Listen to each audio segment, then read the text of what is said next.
Chicken on a stick.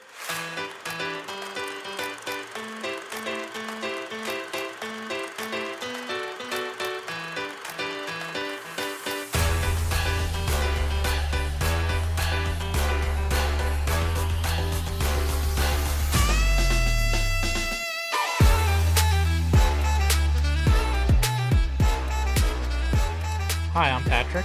I'm Maggie. And we are Chicken on a Stick. Hello, everyone. Welcome back to another episode. Welcome.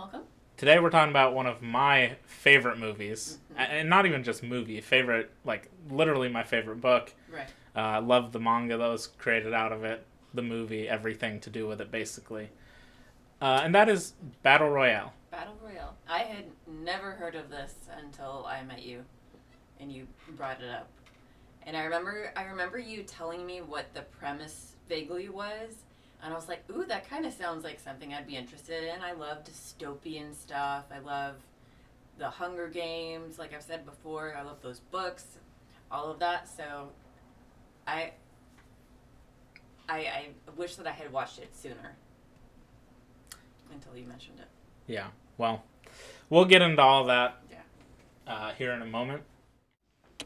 バトルロワイヤルの正しい戦い方監修 BR 法推進委員会白岩学園3年 B 組の皆さんこんにちは。はい、こんにちは。今日皆さんは幸運にも今年度バトルロワイヤルの大賞クラスに選ばれました。おめでとうございます。ありがとうございます。ではこれからお姉さんがルールについて説明します。よく聞いて正しく元気に戦ってくださいね。今皆さんが来ている場所はこんな形をした無人島です。周囲は10キロぐらいで住民の人には出て行ってもらって誰もいません。よし、飛行してんじゃね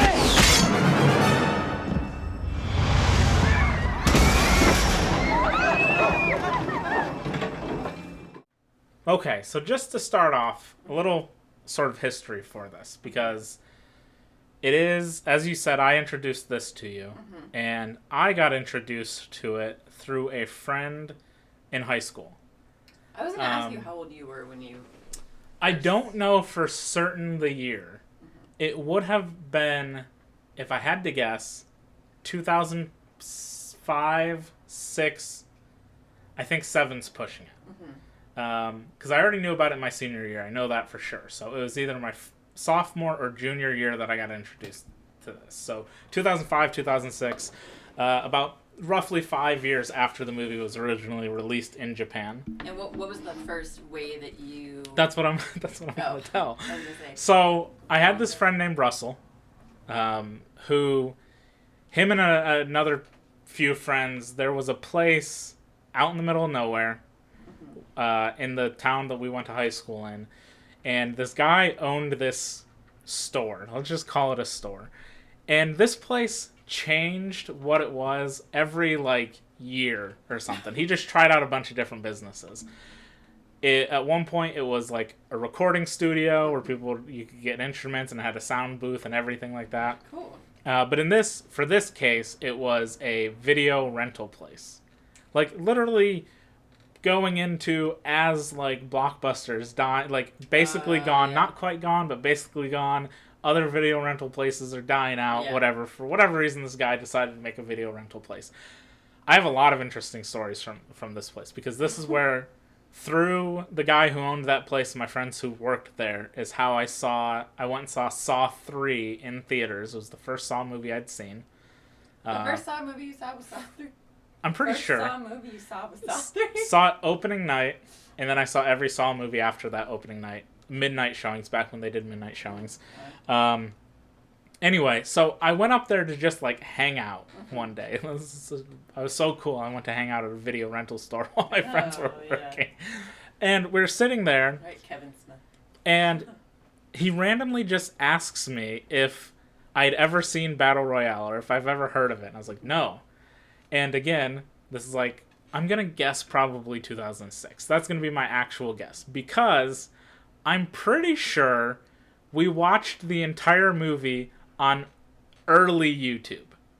I'm pretty sure he pulled it up on his work computer. It was YouTube in the early days, like literally The just early as aughts. YouTube started. Yeah. And I think we watched the full thing from there with like subtitles, probably like fan-made subtitles, so things might not have even been completely correct or whatever. But we watched the entire thing that night, all 2 hours of it that night. And I was hooked instantly. I wanted to know more about this. I wanted to know like who made it, everything. So I very quickly learned that it was an adaptation of a novel of the same name that had come out in Japan in 1999. That was fully published in 1999. So that began my love affair. Yeah. I think that's a really cute story. How to get hooked into something. Was it like one of those like family rental? Yeah, I mean, it was basically a video rental store like any other place. That's really cute. Like I said, it didn't last. It changed into Yeah. something else. I think at one point it was like a vape store. I don't know if that came before or after the sound, like the, whatever you'd call it, the recording studio or something. That's funny. So anyway, just to give a little bit of backstory to Battle Royale itself. Battle Royale is the first and only, I'm pretty sure, novel from... I tried to look up how to pronounce this, but I'm still going to butcher every Japanese name in here. And there's an Italian name I'm probably going to get wrong too. Just doing my best. But Kushin Takami was the author of this book. He originally completed it in 1996 and then entered it into a writing contest for horror genre stories cool. in 1997. And it got to like the judges and everything, and reportedly all of them loved it, but because of what it was about with students killing each other, they did not let it win, and instead that year they gave nobody the win. They wanted to give it to that, but because of the context, they did not, or because of the contents, they did not give it to him. Then a few years later, in 1999, it was published, and the story tells about a death program run by a fictional fascist totalitarian Japanese government known as the Republic of Greater East Asia. So not specific, it's based in Japan, it's Japanese characters, but in this world, they've like conquered territory on, I guess, mainland Asia, and have become this larger thing. And it's the whole background to the novel is interesting in and of itself. Yeah. We're going to get to the movie. I just want to give a little bit of kind of history to the whole story to begin with. All the backstories are fascinating. Yeah. And it's important to know that while we're going through this, we're specifically going to focus on the movie itself, because we could spend hours discussing the differences between the novel, the manga, the movie, from really small things to major things, like there are 4 characters throughout that die or get killed by different people in each source, and there's only 4 of them. And then there's like specific people who die later in the timeline or earlier in the timeline. There's all this stuff. So there's a lot of things you can add or take, or I quite literally suggest to everybody, if you like the movie, read the novel. Read the manga. You can't get the manga. The manga's out of print, so look it up online if you want to read it. Do you have the book? I did. I think somebody took it and never gave it back. I know that you have the manga, because you showed me that before. But they still make the book. Yeah, the book still gets made, yeah. Okay. I could go to Barnes & Noble right now and probably get it. Maybe I'll get that one day. It's nice 600-something pages. Yeah, it's a long one. I glitched for a second. I was calculating how big of a book that is. Yeah. So, Takami says in the 90s, he came up with the original concept for Battle Royale after having a dream. He stated this in 2009. I was lying in my futon, half asleep, half awake, and got the mental image of a teacher from a school drama I saw on TV long ago. He said, "All right, class, listen up. Now today, I'm going to have you kill each other." The image of him grinning as he spoke so vivid, I laughed, but was also terrified. And with just that, I knew I had something to write about. That's a quote from him in 2009.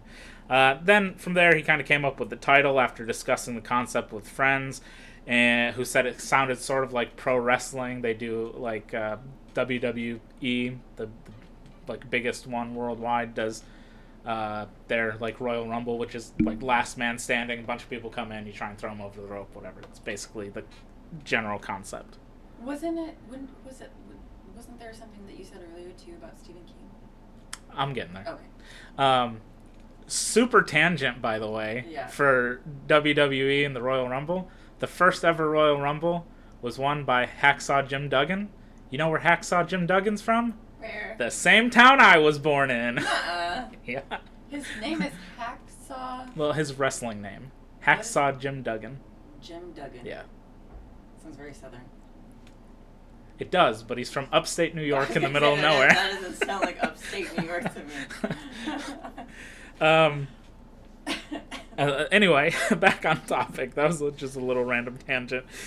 So he then took an interest in the social aspect of Battle Royale, because it's more than just like kids killing each other for laughs. Right. There's quite literally, and one thing I'll get to when we talk about the actual movie is why I wouldn't rate it like a perfect score, because there's a lot of stuff from the novel and things that don't, and obviously no book is like perfectly translated.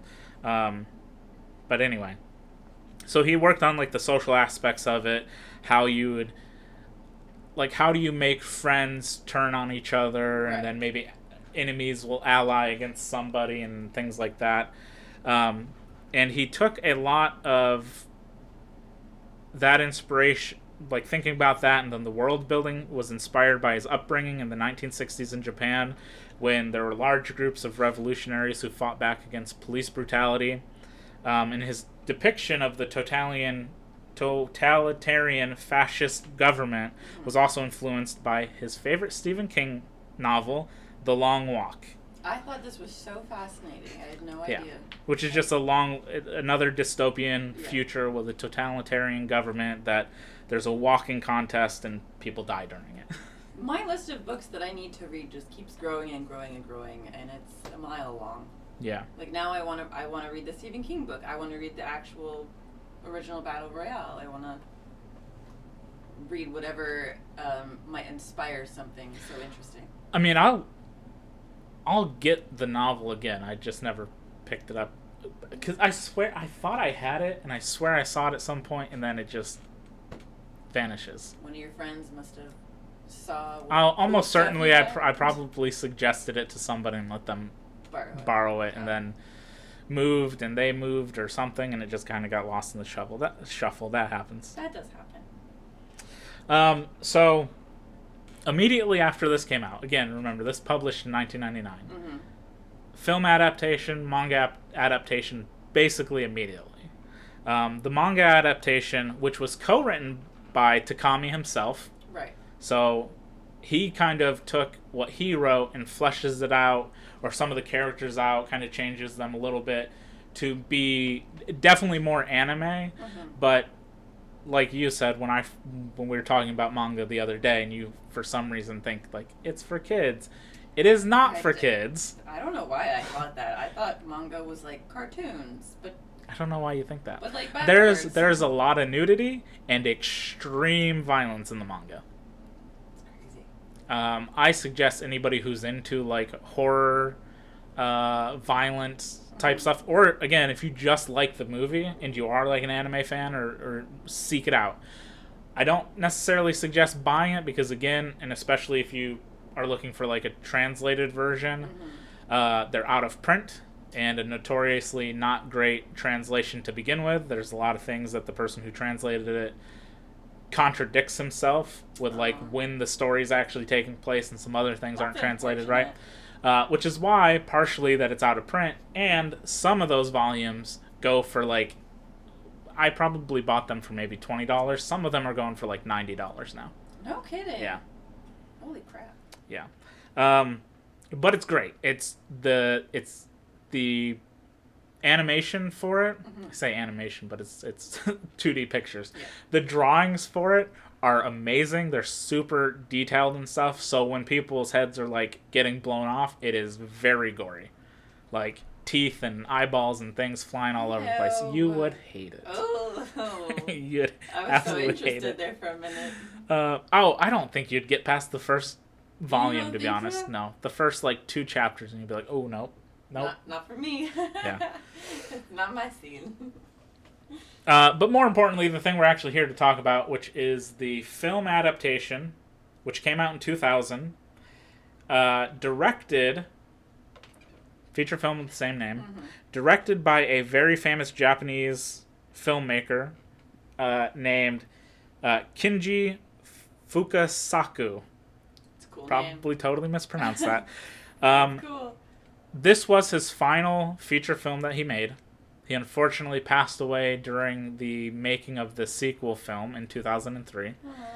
But he was famous in Japan, and shout out to Nico from the Good, the Bad, and the Weird podcast, who watches tons of Japanese films.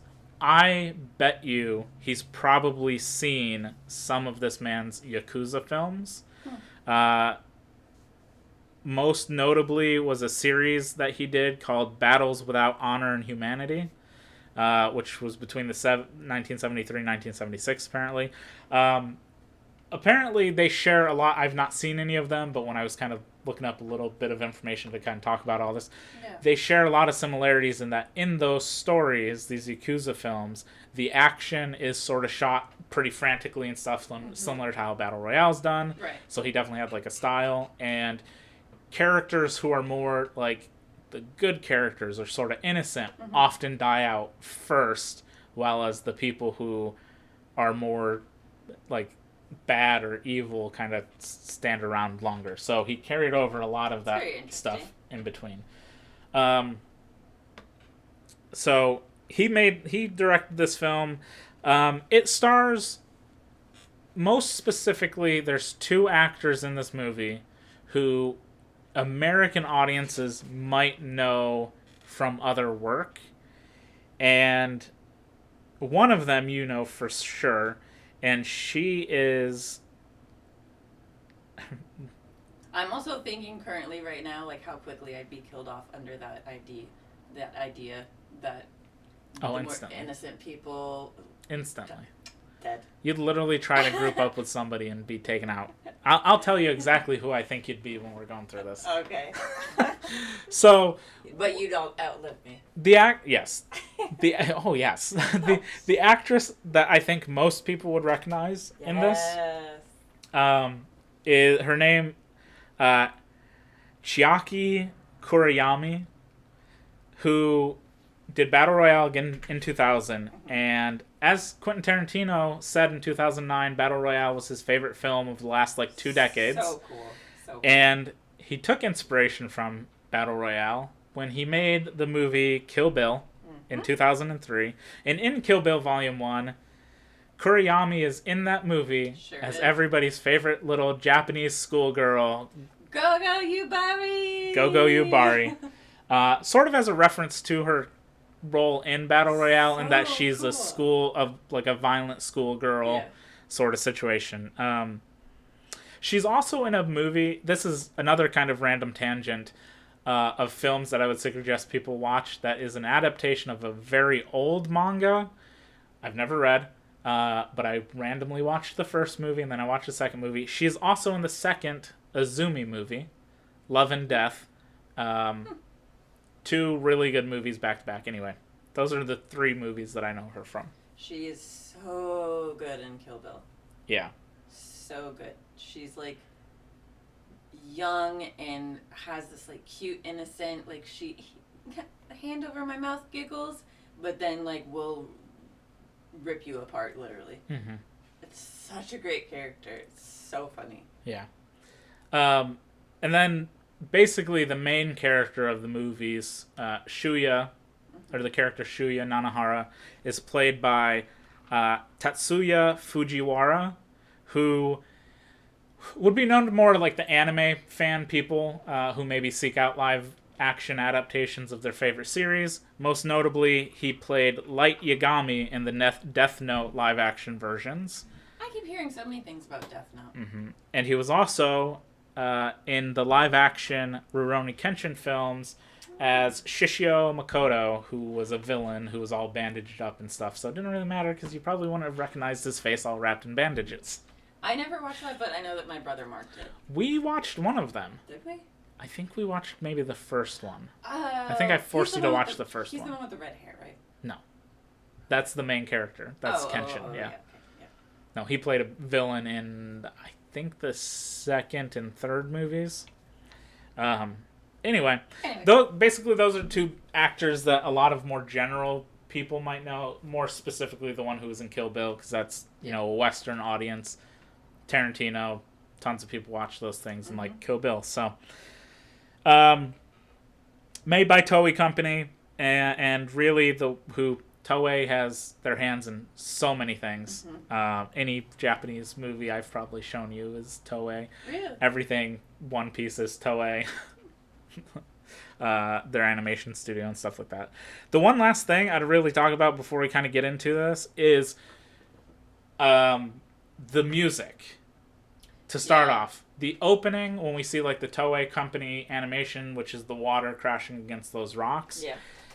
I wanted to look this up and make note of it because it's very interesting. Is that song is called? Oh man, I just looked up how to pronounce this and I already forgot. Oh no. Dice Irae. It looks like Dies Irae. It's Italian. Okay. It is made by Giuseppe Verdi. Totally mispronounced that. An Italian composer who made a lot of operas. One of his most famous is called Requiem, and that is one of the main songs that is played throughout. And watching it with an opera with subtitles, you realize that the words that are being said say things like death today or something, like very dark stuff that fits so perfectly with what's about to happen. And it's like a really kind of like haunting song to start this off. We haven't even seen any characters or nothing. I'm gonna have to look that up. And already it feels like, to me, it kind of like sets the tone of what's to come. Right. It feels ominous, I guess is the way to say it. Spooky. So now we can get into the movie. Sorry about like 20 minutes of rambling on about random things. The movie opens and we're sort of seeing this news firestorm kind of happening. There's we see a news anchor, we see helicopters, like a news chopper, a bunch of other news personnel there, and they're surrounding this like motorcade. And we're getting from the reporter that after so many days, how many hours, we have a winner to this year's Battle Royale program. And then we get a close-up, and it's this little girl hugging a bear, all bloody, with this like super sadistic grin on her face. She's fucking creepy as shit. Very, very creepy looking. Did not care for that. Yeah. So basically, we get a little opening kind of scroll, sort of. Not really a scroll, but opening text that kind of breaks down what this world it really looks like. And basically, the Japanese government in the near future has instituted this law, the Battle Royale law, which is basically to curb juvenile delinquency crime rates. Right. They've randomly select a class of junior high students, roughly like 15, 16 years old generally, to... Actually, that's probably not right, but we'll just say that those are the age ranges. But they randomly select a class, put them into this program, have all of the students battle until there's one left, and the idea is that this will show... basically curb anybody trying to revolt against the government or against the adults. The movie very specifically isn't necessarily saying revolting against the government as much as it is like kids these days are shitty to adults and they're all troublemakers and bad youths and whatever, which is slightly different idea from what the novel is, where the novel is very much, it's protesting against like the government and stuff of what's going on in their world. Also, this one, strangely, even though this is reported on the news, none of the students seem to know what this law is or anything. Yeah, they were very out of the... They seemed out of the loop. They were out of the loop, yeah. And the other versions, and I'm going to stop doing this, but I feel like this is sort of something that, it seems like a weird omission that the students wouldn't know, but it's something that's reported on by like, you know, I assume if this was happening in our world, MSNBC, Fox News, whatever, everybody would be there reporting like, here's the winner, here's TMZ. the winner. So the students don't know, but in the other versions, we do deliberately see where some of the students had seen it on TV, or even make comments like, I made a bet last year that this person would win or something. So they're more aware in the other versions of the story than they are in this version, which doesn't necessarily add or take too much away from the overall story. It's just a weird kind of like, how do you live in a world where this is happening every single year and is being reported on, but you just don't know? Maybe their media intake is limited. Like maybe the parents aren't letting them watch the news or watch a lot of TV, or I don't know. This is one of those situations where I gotta realize that I've got like movies and YouTube and Twitch and things are plugged directly into my brain, so I'm absorbing all this stuff constantly. So if I was in their world, I would have probably been able to rattle off the last like 10 winners. Right. Or something. Or it's like, I don't want to reference that blasphemous Hunger Games. Anyway, we'll get there. We'll get there. So once we get past this, we meet our main character, Shuya Nanahara, who is on a school trip with all of his classmates. We kind of meet a couple of them. We see everybody's kind of having fun and whatever. We see the teacher in the background playing like patty cakes with the girls or something. And then we see Noriko, the main girl, bring over Shuya some cookies. And then her friend Megumi wants to take a picture. And his best friend Nobu jumps in the frame, and there's a photo and all this sort of stuff. In the photo, Nobu's head's cut off from the photo. A little subtle foreshadowing. Yeah. He was also like, why'd you cut my head off in this picture? Take another one. Yeah. And then shortly, while they're on the bus, we see Shuya notices that they're passing military personnel on the side of the road. The teacher also notices, but nobody else seems to notice. They go into this tunnel, and then everything sort of fades to black. We open our eyes, Shuya opens his eyes, and we see everybody's asleep. You think it's kind of harmless at first until all of a sudden there's like this sort of like stewardess, bus attendant. I don't know what you'd call what she's supposed to be exactly, but she turns around and she's got a gas mask on. Her and the driver have a gas mask on, so you realize everybody's been gassed, and Shuya gets clobbered over the head to knock him back out. Yeah. Shouldn't have been awake.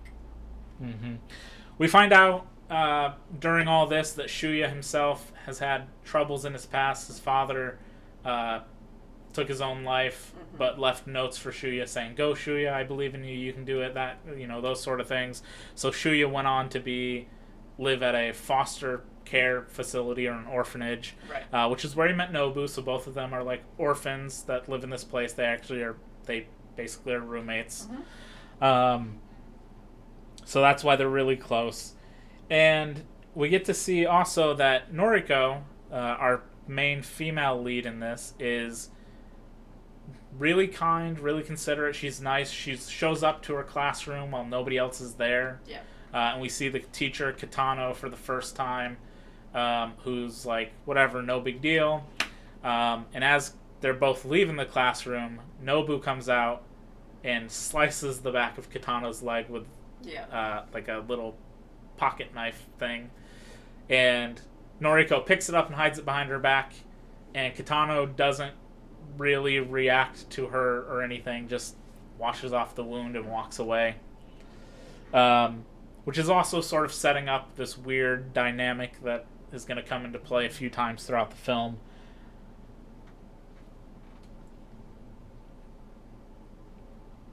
So we also get to see during all this as well we get to see this basketball game. It's almost like a dream sequence almost.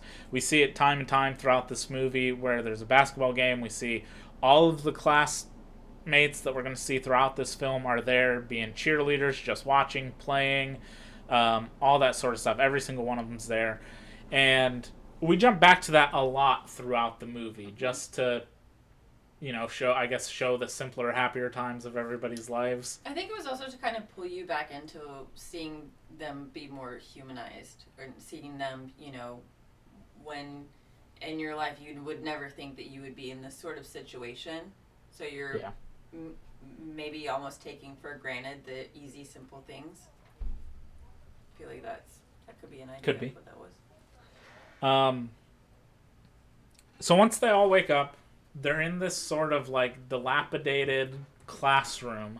It's not really like fully dilapidated, but there's some weird stuff here that doesn't like make too much sense unless you think that they're reusing the same island every year for this Battle Royale program.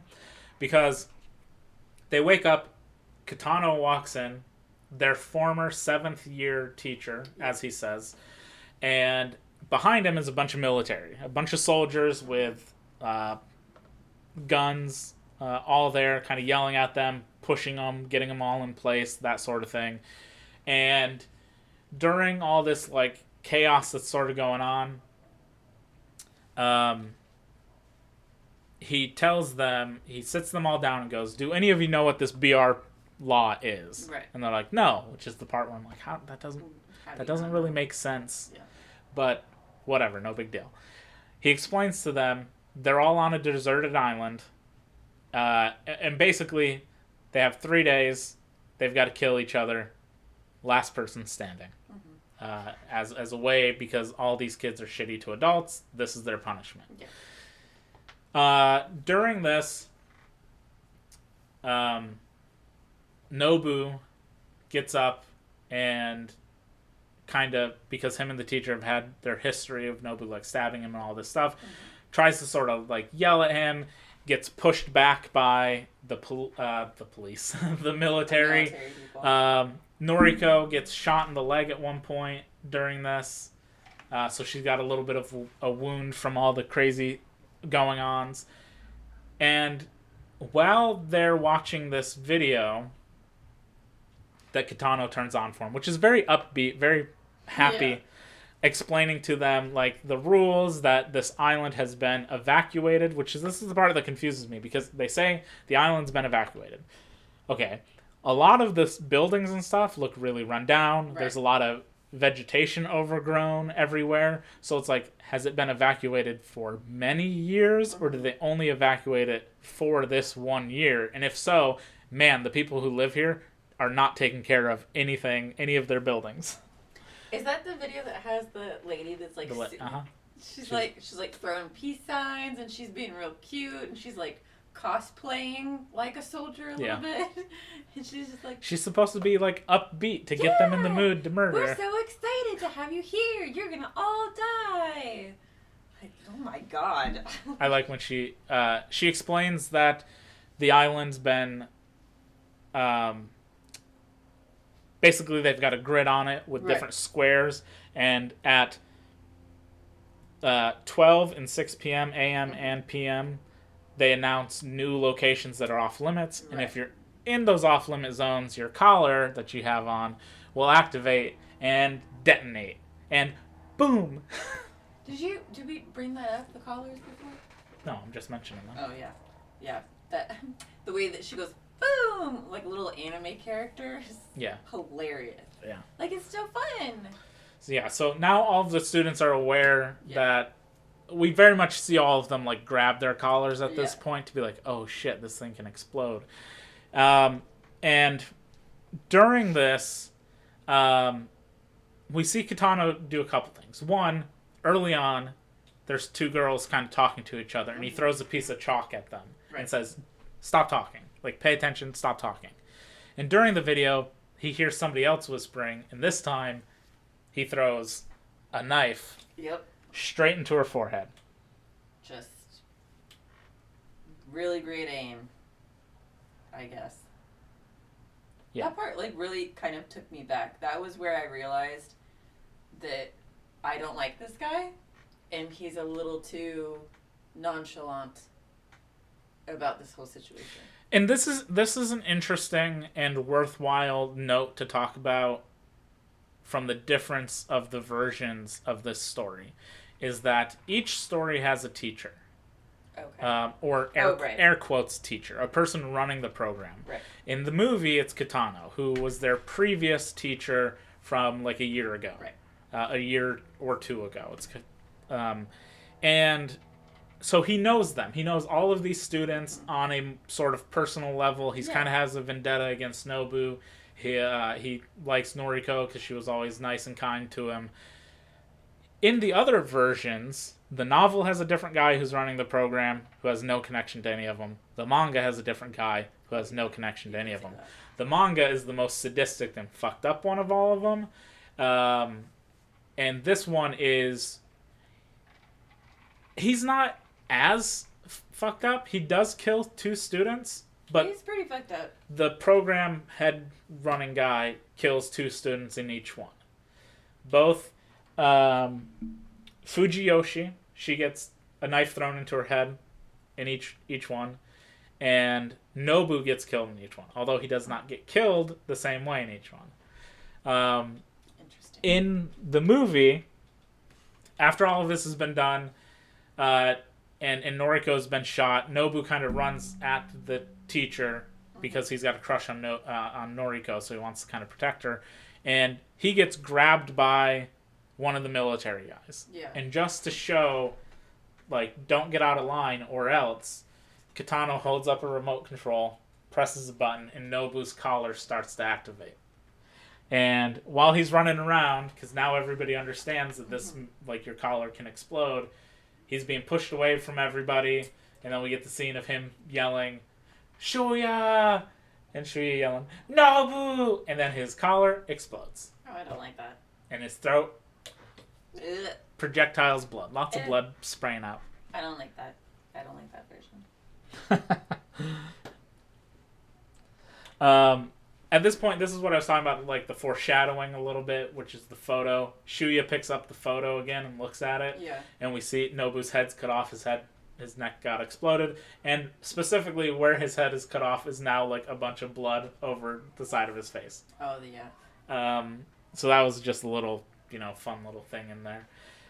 After all of this has happened, they tell everybody, we're going to call you one at a time. Mm-hmm. You come up here, you grab a bag. It's got some survival stuff in there. It's going to have a map. It's got a compass, flashlight, some water, a little bit of food, and then a random weapon. It is completely randomized. I think that's such bullshit. You can get all sorts of things, we learn. You can get a gun, or you can get a spoon. You can get a piece of yarn. Uh-huh. Or an axe. The movie doesn't delve in it so much.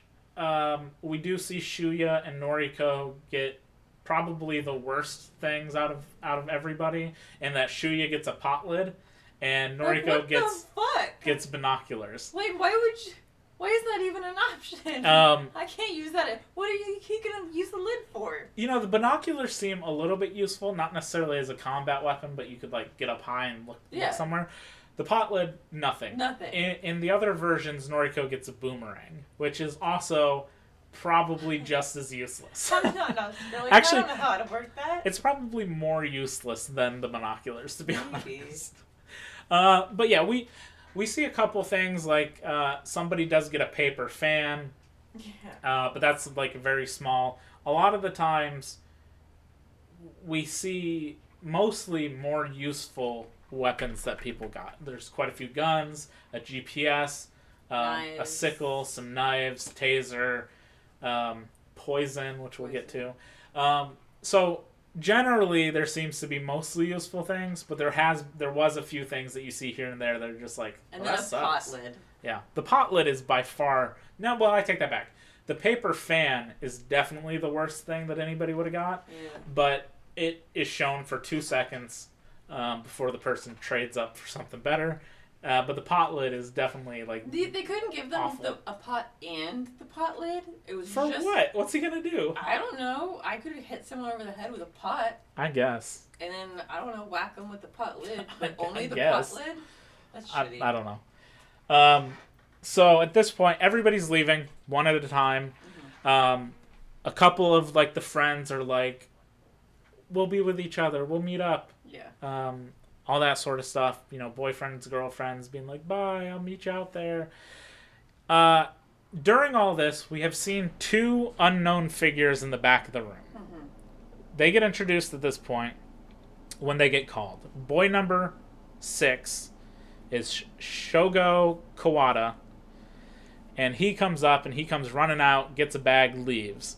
Then the next person's called, and it's Kiriyama gets called, and he comes up, and Kawada comes back in, Shogo comes back in, and says, "This isn't my bag," throws it down, grabs a different bag. And before both of them leave, Kitano points out, "You may have noticed these 2. They're pretty dangerous." Yeah. And then lets them leave. Then we get to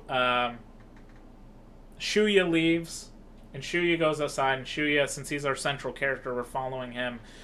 When he gets outside, all of a sudden one of the earlier people who left walks up to him, and she has an arrow sticking through her neck. Yeah, that was gross. And she falls over dead. So right away, already friends are turning on friends, and Shuya sees the person who did it, a boy who got a crossbow as his weapon, and Shuya knocks him over by throwing a flashlight at him. Yeah. And then Noriko comes out, and Shuya grabs her, and they run off. When they run off, another boy walks up to the kid who had the crossbow and is like, "Oh, is this what you got?" And then as he rushes him, he shoots that kid dead. So instantly we got 2 people killed right off the gate. 4 right off the bat, basically. Crossbow would be the best weapon to get. Quiet. Crossbow Efficient. would not be the best Yes, weapon to it get. would. No, it would not. A gun is too There loud. is no world in which a crossbow in this situation is better than any of the actual guns that some of these kids get. There's What if you're trying to keep your there's location an quiet? Uzi, there's shotguns, there's tons of pistols. All of those are exponentially better. I'm biased, maybe. If you're trying to like keep quiet or something, Yeah. just don't shoot. Oh, well. Yeah, I guess. But if you're in a situation where you're about to fight somebody, Yeah. that's gonna win 10 times out of maybe like 9 times out of 10, unless you're just really bad at aiming, I guess. If it's me, who I never bring this up ever, was captain of an archery team. Yeah, you never bring that up. If it was between me and someone who's never in their entire life used a gun, I've never used a gun in my life, and almost certainly I could shoot you before you shot me with a crossbow. Alright. I get the general idea. You point, you pull a trigger. Yeah. Easy as that. Alright. You gotta adjust for like the wind and all the the weight, the tensile strength of the actual like bow part. Whatever, I don't know if the stringy bit's called the bow part or if The it's called stringy something bit? else. Yeah, I don't know what it is. I'm sorry, I'm not a master archer. That's hilarious. We'll touch back if we ever have to have a duel to the death. Yeah, I'll come back and report our Yeah, findings. you do that. So we follow Shuya and Noriko as they go along the coast, and they stay in a cave for the night. Shuya tries to sort of tend to her wound best he can. He kind of cleans it out with some water, wraps a little bit of like a shirt around it. They look at their weapons. Again, he has a pot lid. She's got binoculars, not exactly weapons. Noriko reveals at this point that she doesn't trust any of the other students because she was bullied in school. Mm-hmm. She was always called like ugly, shoved into toilet stalls and locked in there, and just kids being shitty. Again, this one focuses a lot more on like the students being like really awful, kind of all around to adults and each other. So Really good lesson. Don't Yeah, be don't be shitty to shitty. other people. that is actually a good lesson. Don't be a dick. Don't be a dick. You never know. At this point, Shuya basically has determined that he's going to protect Noriko because his best friend Nobu, who died, had a crush on her, and he promised that he would protect her in this case. So that's his goal, is to protect her and try and find a way off the island for ideally the two of them, but at least her. Right. He also wants to get revenge, of course. Who doesn't? We then kind of flash around to a couple of groups of students sort of around the island. The first thing we see is Kiriyama, who, in this instance, both Kawada and Kiriyama are said to have been people who signed up for this year's exam. And they're the two that aren't dressed like anybody Yeah, else. and they're not dressed like anybody else. They're wearing street clothes, and everyone else is still in their school uniforms. Yep.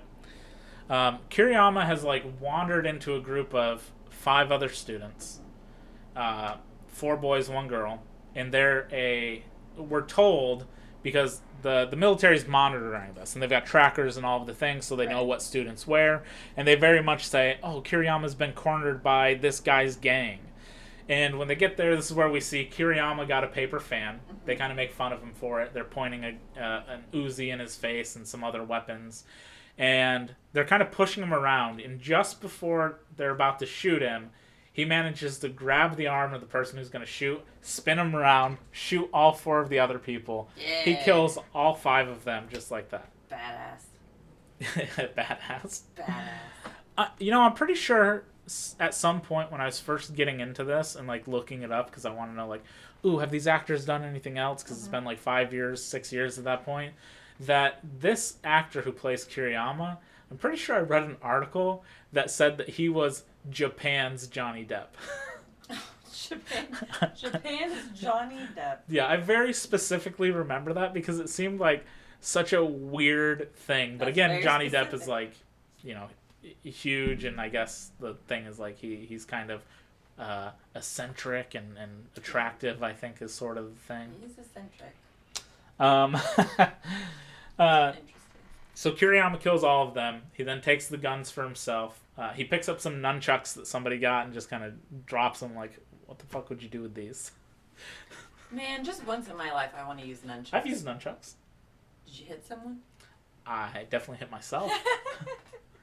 I used to have a friend. They were, if I'm not mistaken, technically illegal to have. Really? What But are they made out of? but Wood? he had Metal? a couple of them, and we were just in his. Twirling them around. We weren't kids. This guy, he was. It would sound weird the way I was going to tell the story, but he was relatively young. He was a first year teacher. I was in high school. I was 17 or 18 or whatever, and he was early 20s or something, and he was he was the pastor who did the Wednesday church services that I went to for a little while. But he was cool. He also he was into Star Wars and all this stuff. He was way into Star Wars that he named his first son's middle name. It was Kenobi. Nuh-uh. Yep. No way. Uh-huh. Really? Yep. He made an agreement with his wife of, I think she got the first name as long as he could do the middle name, and he went with Kenobi. Fucking dork. Anyway, he was a pretty cool dude, but That's pretty cool. yeah, that's where I used nunchucks one time. Interesting. Yeah. I just want to whack someone with that just one time. We also jump around and see a couple other things. We see this boyfriend and girlfriend come together who they refuse to take part in the game, so they jump off a cliff and kill themselves. Yeah, I didn't like that part. We also then see a character named Megumi. She's hiding under a table in this house that she found, looking over the photo. She's the one who took the photo at the beginning. Mm-hmm. And in walks another character called Misuko. And Misuko is the hot girl. She's definitely, look, the ages here are kind of vague. Yeah. Again, they're supposed to be junior high-ish, so like 14, 15-ish. So she would be the one who like developed quicker than others. Right. She's very much... She's more physically matured. Yeah, she's more physically matured than most of the other girls. But she gets in close with Megumi. Megumi shows that her weapon is a taser. And then they kind of wrestle a little bit. Yeah. Like, it's clear that Mitsuko is taking part in the game, Right. and she wants the taser, and they fight a little bit, and then it was revealed Mitsuko's weapon is a little sickle that she has, and she slits Megumi's throat. Sure does. She does reveal at this time, also outside, 2 other people had hung themselves. Yeah. Because they also did not want to take part in the game, so they hung themselves. So people are already dropping like flies in the very first night. And we keep getting these little updates on like how many lives have been lost. So many dead now, or so many people remaining.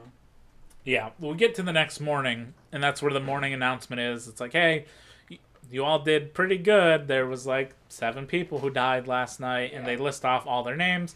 Reminiscent, if you have seen Hunger Games, and again, we'll get to Hunger Games, don't worry. They do sort of, every time somebody dies, they shoot off a cannon, and it shows like the person's thing in the sky, their face in the sky.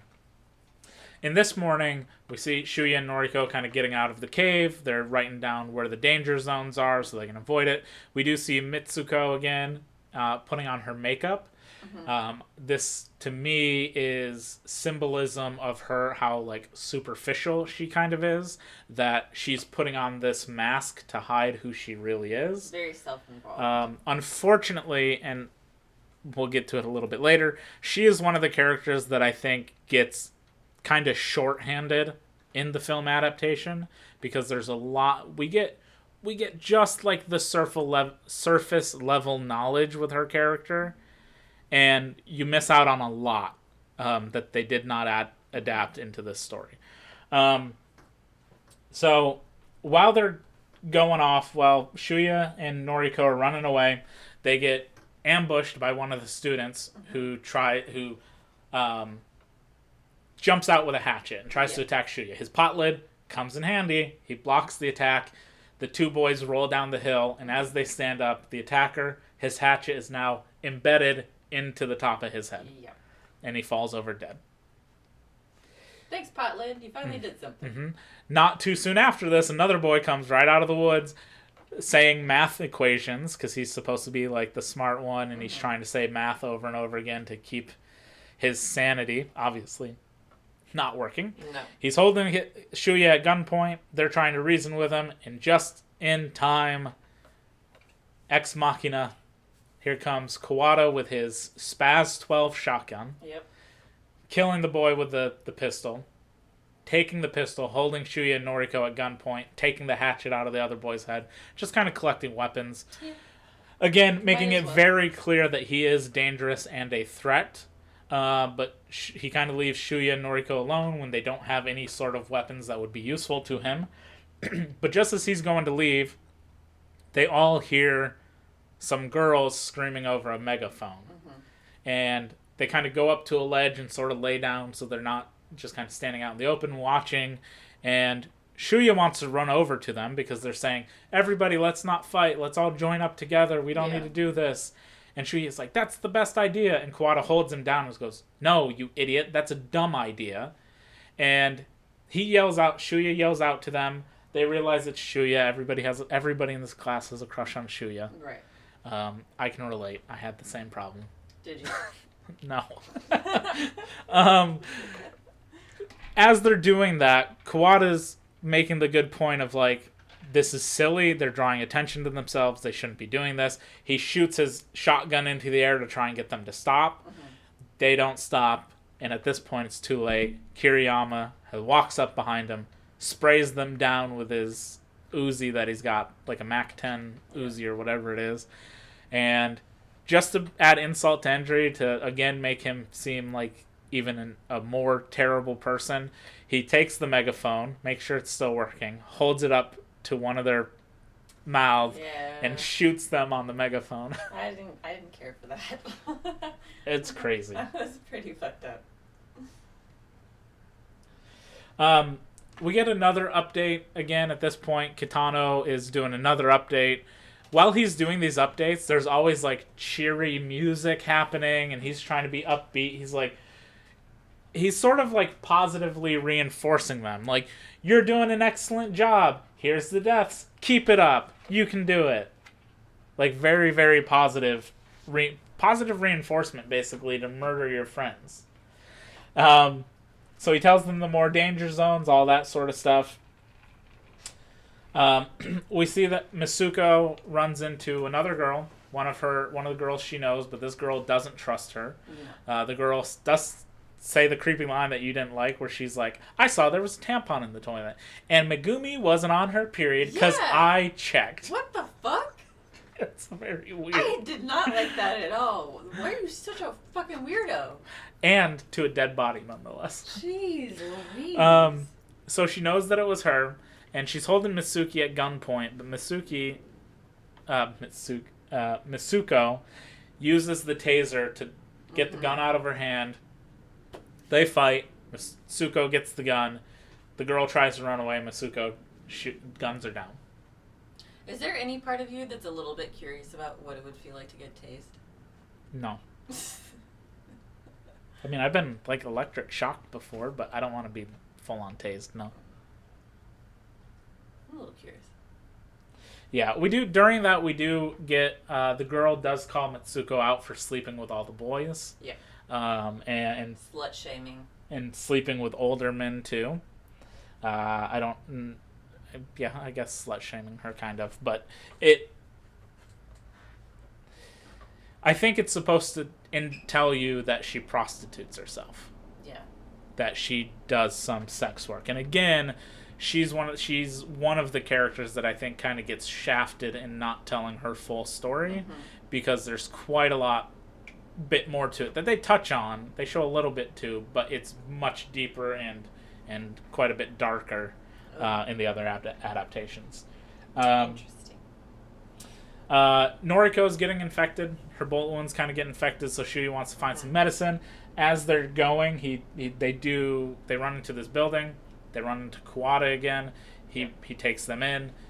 Just happens to be his father was a doctor, so he does know some basic medical stuff. Very helpful. And he gives her some drugs and kind of helps her out. She starts to kind of doze off from the drugs. And this is where they're kind of forming like a little group, basically. They kind of maybe not fully trust each other, but they kind of, because they've run into each other twice now. Nobody's tried to kill each other. Yeah. Things are seeming kind of cool. We then jump to a new group of 3 boys. Well, technically 4, because one of them is coming in just as this is happening. We see a boy outside with a GPS walk into this building, and inside are 3 boys pushing a generator, and they turn on this generator to give them power to a computer. Right. 2 of these characters are sort of important that come up quite a few times. The lead of the group of 3 is Shinji, and Shinji we've seen in the basketball things. He's one of the players. I think you're supposed to take that the core group of players were all friends, so he's friends with Shuya and the other boy who just came in. And Shinji he asks Sugimura to stay, the one with the GPS. He says, no, I'm looking for somebody. I gotta go. And, well, he's looking for 2 people, and he's gotta leave. So he leaves. We do see that Shinji, during this, he's kind of typing up a computer, and he realizes when he's like messing with his collar through a mirror that there's a microphone. Right. So he realizes they're not only tracking them, like certainly they're tracking them, but they're also listening. They're listening to everything. So he starts to write things down of importance, and he tells the other 2 to go get these supplies. He rattles off a bunch of supplies like kerosene, manure, or whatever, just random things to make a bomb. Right. So they go off to do that while Shinji stays there typing away on his little computer. Then we get to see a flashback of one of the boys we just saw, Sugimura, who's looking for one of his friends, Chigusa, which is the girl who plays Go-Go from Kill Bill. Yeah. We see that they were friends. He helped her with like track and field stuff. He'd like ride a bike, time her while she was running. And when we cut back to present time, she's wearing a yellow tracksuit. Very reminiscent to Bruce Lee, Kill Bill sort of stuff. Very much so. And she is by herself, but while she's sitting there, the boy from the beginning who took the other kid's crossbow shows up. And he is kind of being a little shit to her. Yeah. Being like, you don't want to die a virgin, do you? And she gets pissed off about it. And she pulls out her weapon, which is a switchblade. And she starts to chase after him. And they kind of have this little scuffle. He accidentally shoots off the crossbow, which kind of cuts her face a little bit. And she chases him down, slashes his back to knock him over, and then stabs him repeatedly in the crotch to kill him. He had it coming. He had it coming. Yeah. That's from Chicago. He had it coming. Yeah. He had it coming. He shouldn't have done that. He shouldn't have done that. Yeah, that's right. But just as she is done dealing with that, right behind her stands Mitsuko with a gun. And as she tries to run away, Mitsuko shoots at her. She does manage to get away. And she falls off this little like ledge. And as she's sitting there all bloodied and stuff from being shot, Sugimura does find her. And they get to kind of have a moment together as friends. And she asks if he loves her. And he says no, that he loves the other girl that he's looking for. Right. And she's like, okay, well, can you at least let me lay here on you until I die? And he's like, okay. Basically, like, can we just pretend? Yeah, can we just have this moment? Yeah. And she dies in his arms. And then he leaves her to go find the other girl that he's looking for. I think that's a decent thing to do. Nobody wants to die, alone or whatever. So. Yeah. If you want me to say I love you and hold you and just pretend for a minute, that's totally fine. Sure. Whatever helps. We cut back to the school. We see Kitano again. He's eating the cookies that Noriko made. Mm-hmm. He's also painting something. It's not. We see a little bit of it. There's something going on that he's painting. He kind of mostly ignores the military people. Anytime they ask him questions, he's just like, whatever, fuck off. Who cares? He also gets a phone call at one point, and he answers it, and it's his daughter, who basically just says, I hate you, don't come home. So he's like, all right, whatever. So it's kind of showing, it's supposed to make you sort of understand his character, in that he generally doesn't really seem to actively dislike any of the kids necessarily. Yeah. Mostly was just Nobu, because we saw in the flashback, like, he's not happy with any of them, but he's not really going out of his way to be necessarily shitty to anyone. Right. But his home life clearly sucks. Nobody ever was nice to him. He was assaulted. The only person who was ever any sort of respect or nice to him was Noriko. Yeah. It's very sad. We then cut back to the little hut with our three main people, and we find out at this point that Kawada is a previous winner of the game. Right. And that basically he's rejoined up to try and take down the game to get his revenge, because in his game it came down to him and the girl he was in love with. Mm-hmm. And when they reached the time limit, which in this case is 3 days, not the same in the book, their collars were both activated. If you do not have one winner after the 3 days, your collars activate and it'll kill everyone. Right. So in that moment, she shoots him, and then as they're falling, he shoots her. And she ends up dying, but she dies with a smile on her face, happy that he won. And he's trying to get revenge and to understand why in that moment she was smiling. Right. And then they forced him back into the game. Of course. So now he's wanting his revenge for having to have done it before and to try and understand the point of her smile. Right. Noriko says she thinks it's because she loved him, and he decides to help them at that point get off the island because he knows a way off. Little, I'll help you, and I know how to get out of here. So stick with me, and we're set. Right.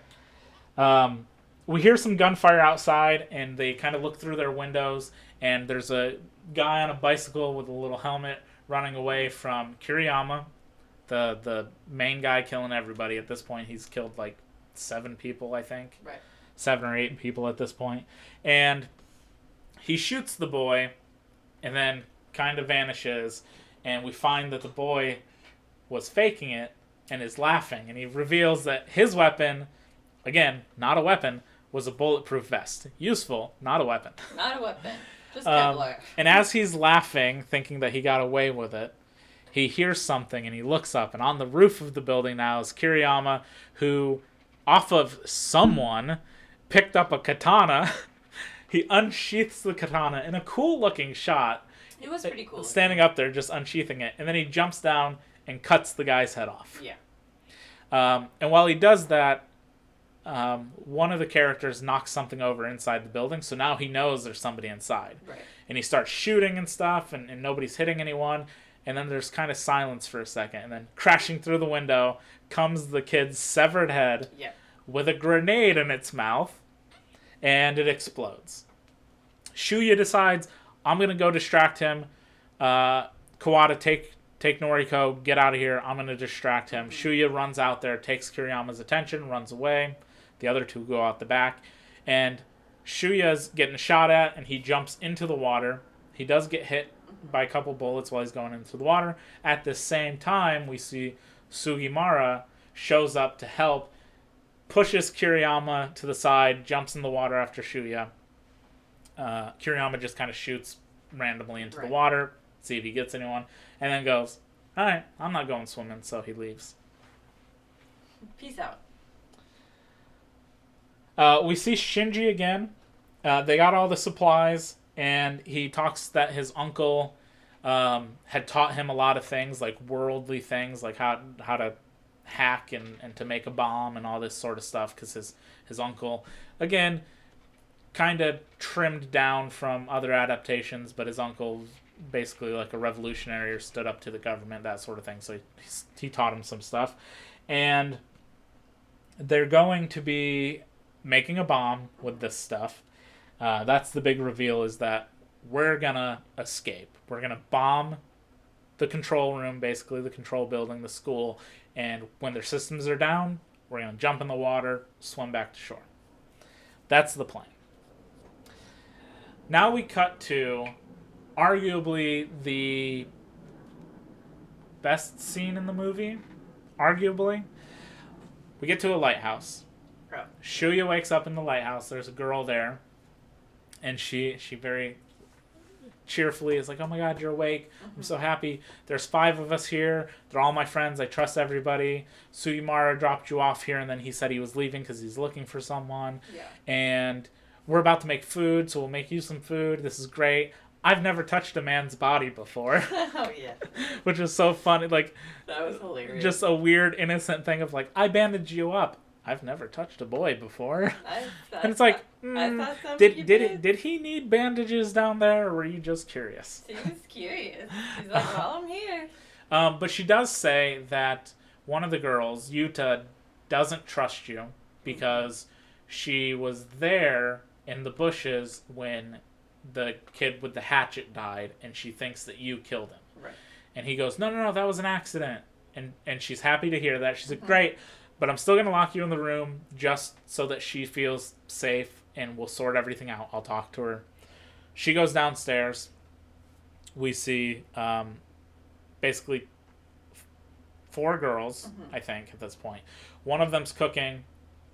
The subtitles say she's making spaghetti. That's not spaghetti. I was gonna say that was a very confusing moment.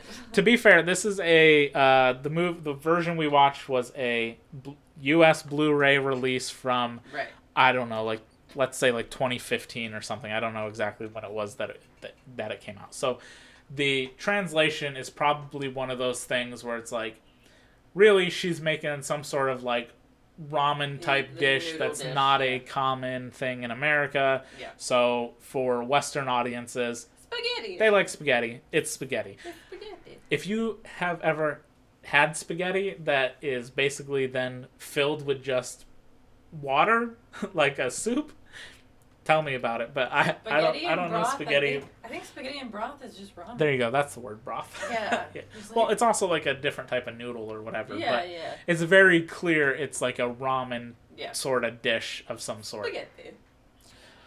So we see a couple girls down there. They're all like giddy that Shui is awake because again, every girl in this class thinks he's hot. Right. Yuta, the girl who thinks that he killed somebody, is not. Okay. And she says she takes it in her own hands that she's got to do something about this. And we see that her weapon was poison, like I mentioned earlier. It's, I want to say it's like hydrochloric acid. That's probably not 100% correct. Cyanide or something? It's basically cyanide. Yeah. So she goes over and she's like, oh, I'll help. I'll get Shuya's dish. And she puts in some noodles, puts in some of the broth, and then sprinkles a little bit of special seasoning on top. And then she's like, I'm going to take it to him. The plan's he would eat it and then die. Right. But as she's about to do that, the fifth girl comes in.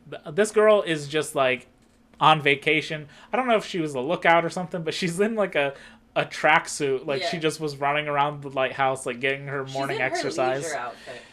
She takes the plate, sits down, eats it, and is like, oh my god, it's so good. At this point, she's basically backed up into a corner because she knows something's about to happen, and she's kind of paralyzed, basically. And as the other girls are like happy and cheerful, all of a sudden the girl who just ate the food starts like vomits up some blood and then falls face down dead. Poison acted super quick. It's also super clear that she was perfectly fine until she was eating. Until she ate the food. So now all the girls kind of go into a panic. And they start to point fingers at each other like, you made the food. You poisoned her. No, I didn't do that. It was blah, blah, blah. It was like you were the one that did the noodles. You were the one that did the Oh, broth. yeah. Like, They're they were all like, pointing at each other. Yeah, all pointing at each other like, one of us did it because all of these people made the food. And the great thing about this, and I can't tell you 100% what my source was or where it was, but it almost certainly was a commentary that I'd watched years ago. Unfortunately, again, this edition, no commentary or frills or anything really with it, just straight up the movie, which sucks. But this scene, or the way the scene was shot at least, because the lighthouse is a part of the standard story, the way that the director went about it was taking inspiration from Quentin Tarantino's Reservoir Dogs, which is also mostly in one building. Everybody who should be on a team together is now paranoid of each other and pointing fingers, and it leads to a bunch of people getting killed unnecessarily.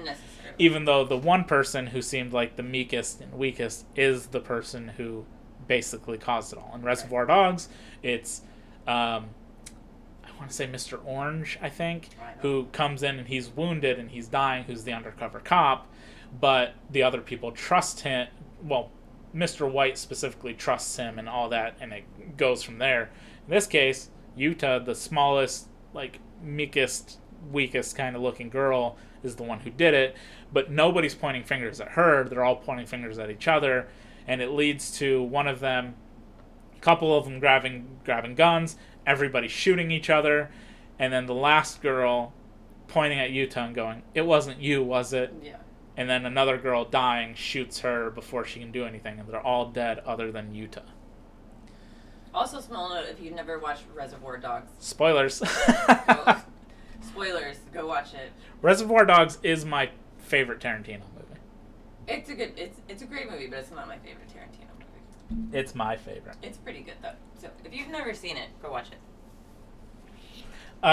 So Yuta goes upstairs and kind of in her guilt of what happened, knowing that she caused that, she basically just killed 5 people. Yep. Unlocks the door to Shuya. He sees her, and she then goes up the stairs of the lighthouse. And he looks downstairs and he sees that everyone's dead. And then he runs upstairs to try and find her, and he can't find her anywhere. And he looks over the edge, and she had thrown herself off the top of the lighthouse onto the rocks below. Yep. She dead. We also see at this point, we kind of flash to a couple other things. We see 2 girls. We get a little flashback that they were the 2 friends who said, we're going to meet up. They seem to have killed each other. Yeah. They're just kind of laying in rocks. Both of them are stabbed by different items, so they seem to have fought and killed each other. We also see Mitsuko again, and this time it's a very quick thing. We see she's getting dressed, but behind her are the 2 naked dead bodies of 2 boys. Yep. This is a scene that I wish we would have got, because this scene in the other mediums really, really informs her character a lot. This is partially why I can't give this like a perfect score. As much as I love the movie, Yeah. this is so glossed over, and it's an absolute travesty. So this is one of the moments where I actually want to talk about what does happen. Mitsuko is playing the game. She's playing to win. That's the whole thing. She's killed a couple people at this point. She's in it to try and win. And she thinks that she can get by how she did generally in life, which was her looks and seducing people and getting what she wants, basically. We do see that she at one point, we see it a little later on in the movie, but basically her backstory is when she was a young child, I think the novel and stuff say 9 years old, and this looks maybe a little younger than 9. She comes home, and her mother has basically sold her to an old man to just have his way with her. And the movie really kind of neuters the graphicness of the scene. It's clear what's happening, and he's like a pedophile, and he's trying. The mother's prostituting her to make some money, but she refuses, pushes the man down the stairs, and kills the man. As she should. What we don't get from her character really is how much more that happens in her life, that her mother constantly does that to her, that later on when and again, it kind of varies between the novel and the manga, but basically her mother dies, she goes lives with her aunt, her new stepdad also molests her and other things, and so she has like a history of older men sexually abusing her, molesting her, taking advantage of her, and when she grows older, she now uses that as her way to get over on people. She a couple of the girls that we have seen that are very, very, very minor girls in the movie are part of her gang, and she prostitutes them out to older men to make money, and she also seduces men to get things that she wants, and even in some instances literally kills them after getting what she wants. But to the movie, to this scene specifically, what happens is she sees one of the boys peeing, like in a bush or something, and she's like, okay, I'm going to jump out, just kill him, easy target. And just before she does, the other one shows up. Mm-hmm. And he is like the smallest kid in the class. Yeah. He's like kind of weak looking, whatever, just the small little kid. And he stops her from killing the other kid. And the other guy's like, she was going to kill me. We can't trust her. And the smaller one's like, no, maybe it was a misunderstanding. Maybe you startled her or whatever. They decide, they handcuff her or tie her hands behind her back. And the 3 of them hang out for a little bit. Right. The one kid, the guy who was afraid he was going to get attacked, goes to sleep. The other one stays awake with her. And he just has a conversation. They just have a conversation. They talk about things. He says that he thinks that she's a nice person because her eyes look kind, and that maybe she's just had a troubled past, and that he doesn't hold that against her, and that the situation sucks. And he shows empathy towards her and her situation. And it actually makes her feel something. Like, right. She feels like somebody's actually seeing her, that maybe she doesn't have to kill them. There's like an actual moment here of like character development and building. And some time goes by. He's nice to her. He even undoes her handcuffs to let her drink some water. That's how much he's like, look, I trust you. I don't think you're going to do anything. Here you go. And she doesn't. She mostly just sticks with him. They have a conversation. Things are pretty like relaxed. Shortly, he eventually goes to sleep and the other guy's awake. Right. The other guy is more of a like brawn than brains sort of character in that he's not trusting of her, which is smart.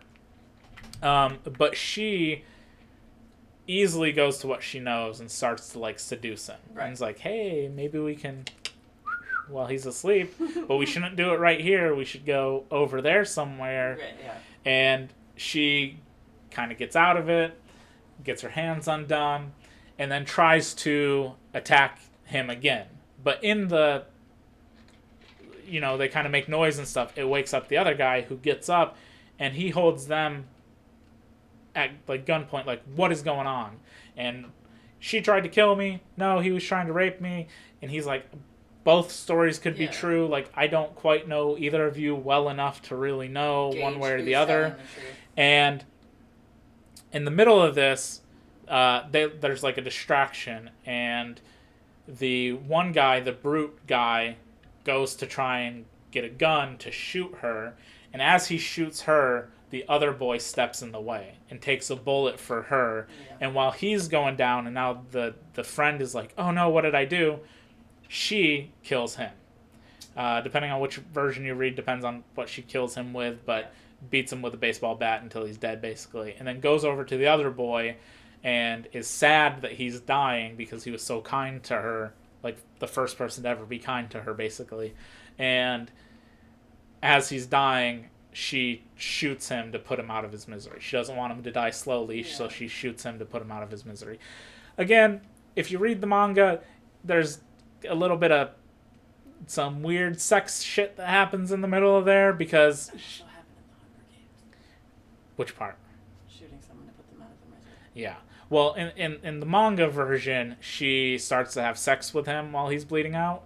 Because of all of her trauma and stuff, she was told that, like, that stuff is love and that's, like, what you do. That's how you show your love to people.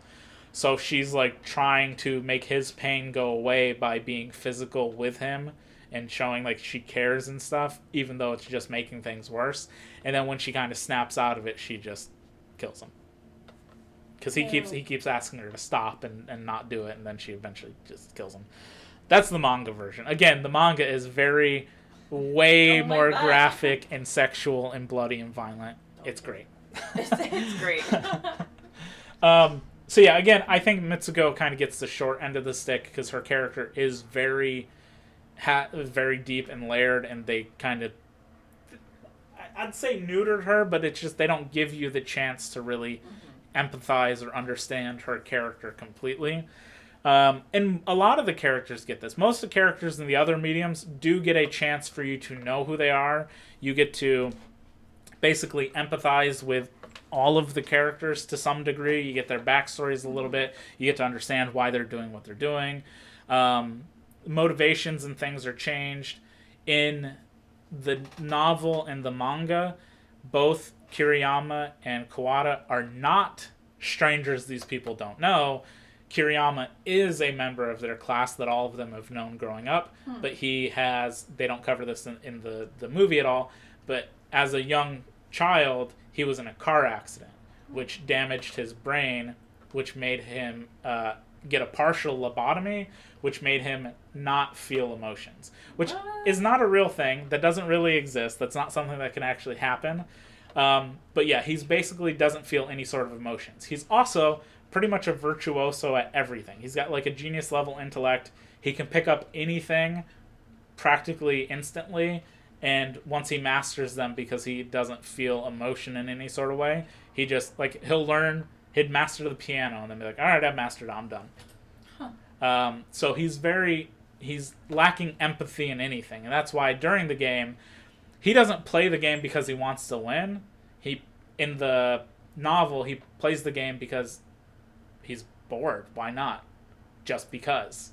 He has no empathy. That was a very He doesn't feel unnerving- anything towards any of these people at all. He's just like, sure. I got nothing else to do today. In the manga, he flips a coin. If it's heads, he's gonna take down the school and everything. If it's tails, he's gonna play, and it just happens to land on tails. Jeez, Yeah. So a little bit of different character motivation there. Kawada's basically the same in all the stories, except he like transfers to that school. He was held back, so he's in the correct grade.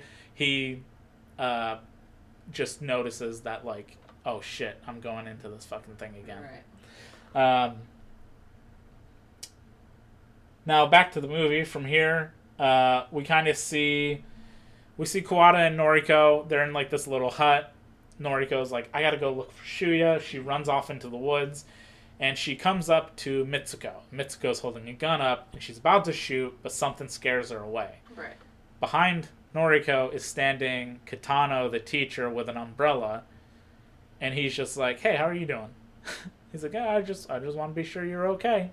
And since he can track her, he knew exactly where she was, right. So he went to purposely see her. Mm-hmm. And then he sees, he goes, you're with Shuya. And Shuya comes out of the woods all beaten and battered and collapses. He hands Noriko the umbrella and then leaves. Very weird. It's kind of left to interpretation on how you want to take their relationship. I see it mostly as he kind of sees her as the daughter. Like, he has a daughter, but she treats him like shit. Right. So sort of as like the daughter he wished he had. She's the only person that we ever see show any sort of caring or empathy towards him. And obviously Noriko, just like, she's a nice person. Yeah. She's not shitty, whatever. So it makes sense character-wise that she'd be kind to this guy. She also has this weird dream where him and her are eating ice cream on like a riverside. Oh, yeah. Which is very specifically mentioned to be a dream, so it's not something that actually happened, but maybe it's just something that like weighs on her mind of like, why is this happening when I was nice to him, or why did he do this to me, and whatever. It's very kind of strange. We then cut back. We're kind of getting towards the end of this. Most of the students have died at this point. There's maybe 3, 4, 5, 6, 7, 8, 9, like 10 of them left out of the 42 originally. Right. And we finally get to see, we see Sugimura again with his GPS come to this building. And he goes inside, and he sees the girl he's looking for. And he kind of calls out to her, and she's like, leave me alone, stay away from me. He drops all of his stuff, but he tries to get closer to her, and she shoots him. Yeah. And she runs over, and she says, she's like, basically, I'm sorry, what are you doing? He's like, I just wanted to make sure that you were okay. You need to go find, like, you need to leave. But before she can do that, Mitsuko shows up, and Mitsuko then shoots her and kills her. And as Mitsuko's going to leave, Kiriyama shows up, and they have a little scuffle where Mitsuko does shoot him. Or actually, she slashes at him with a sickle after she drops her gun. And he's, like, smiling, and he's got this slash across him, but he's got the bulletproof vest on, so it didn't do anything. And he kills Mitsuko. So now it's down to 7 people left. I think it's also a lot of, I mean, if you've ever tried to rescue a cat off the street or kittens or anything, like, when they're in a situation where they don't know anyone to trust, so panic sets in and natural reactions set in. I mean, she didn't know that she could trust him, and she freaked out, and she just acted out of, I don't know. Yeah, and the manga version does. It's funny that you said the things about cats, because in their storyline there is bits about cats, about her taking care of like kittens, and then when they're in the game, there's a kitten that she's trying to get that she thinks she scared away, and that's like the whole thing is it's like it doesn't know what your intentions are, so it runs away, sort of situation. That's when they hiss and they spit and scratch at you. In every version except for the novel, she does kill him when he comes looking for her. Sadly, it's sort of like That is you know, like he loves her and he wants to confess and save her and stuff, but she kills the person that's coming to save her. In the manga version, they kind of hang out together for a little bit before Kiriyama shows up, and that scene, I'm not going to spoil much of that for you. It's very made to be very anime-y. So Sugimura in that is mentioned to be like a martial artist, and he did a lot of martial arts stuff. So there is a cool, awesome fight between Sugimura and Kiriyama where they're doing like martial arts and fist fighting and all these like crazy flips and throwing like knives at each other and stuff. But Kiriyama is our bad guy, so he has to win out at the end of the day. A little bit of sort of chronological stuff is different between the different versions as well. In this one, in the film, we still have, like I said, 7 people left. We've got our main 3, Kawada, Shuya, and Noriko. Kiriyama, our bad guy. And then we have Shinji and his 2 friends who are trying to build that bomb. In all the other versions of the story, Shinji and these 2 die about halfway through the story. They don't make it to the end. I like this change in the sense that in the film it sets up like the climactic final battle. Right. In the other versions, things play out slightly different, so it doesn't quite matter if their big moment is in the middle of the film or in the middle of like the novel or in the middle of the manga is where it happens. And also things are slightly different. It's not necessarily the 3 of them, it's only 2 of them, and then the third one shows up and there's gunfire and stuff, which whatever.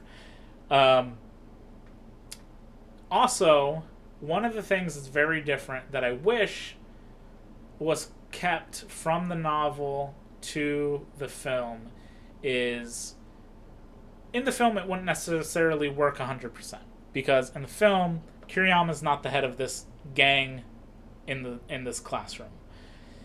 He runs into the gang, kills them at the very beginning. He kills all 5 of them. In the novel and in the manga, there is a member of that gang named Sho. And Sho is an LGBTQ character. His father, I believe, owns like a gay bar, and he sometimes entertains at this gay bar. But he's also part of this gang where they, beat up people, whatever, at Kiriyama's whims, whatnot. Shuya doesn't trust Kiriyama, period. And he knows from the start of the game not to trust him. And even though they all plan, hey, let's meet at like the most southern point of the island, he doesn't go. He actually stays off in the distance and watches Kiriyama kill the rest of the people. So now he knows Kiriyama's playing the game. And he decides to track Kiriyama and let Kiriyama kill everyone and then pop out at the last second, kill Kiriyama, and win. That's his plan. The difference here is the danger zones. Throughout the film, the danger zones don't play any real role. They're mentioned. We don't see anything happen. People avoid them. They're mentioned like, this is about to be a danger zone, that sort of thing. Nothing actually happens. In the novel, and what we see is the only collar explosion we see is Nobu at the beginning when the teacher detonates his collar. In the novel and manga, they don't detonate his collar. They just shoot Nobu and kill him that way. They just kill him by means like that. In the adaptation, in the novel and the manga adaptation, Sho stays alive for a while, and he's following Kiriyama, but it's revealed Kiriyama knows that he's being tracked this whole time, and what he does is he goes out in the middle of nowhere to almost like a park, like park bathrooms, and he goes into a bathroom, into a stall, and leaves Sho outside where he can hear, like, okay, he's taking a leak, I'll just sit here and wait for him to come out. And Sho's just sitting there listening, not really paying attention, and then he's like, man, this is taking a long time, and the wind blows open the stall to reveal that Kiriyama hung a bottle of water and stabbed it, and it was a bottle of water trickling down. And then he panics and sees Kiriyama leaving off in the distance, and he kind of looks down at his map and realizes that he was lured into a danger zone just as it activates. And that's the only time we see a collar explode, is he was tricked to go into a danger zone. That's messed up. And it blows up his collar. That's so terrible. But I wish that would have been in the movie. That would have been really cool if it would. I mean, I don't want to say it would have been really cool. graphic. It would have been gross, but The manga interprets it as literally the force is so immense that it basically decapitates him.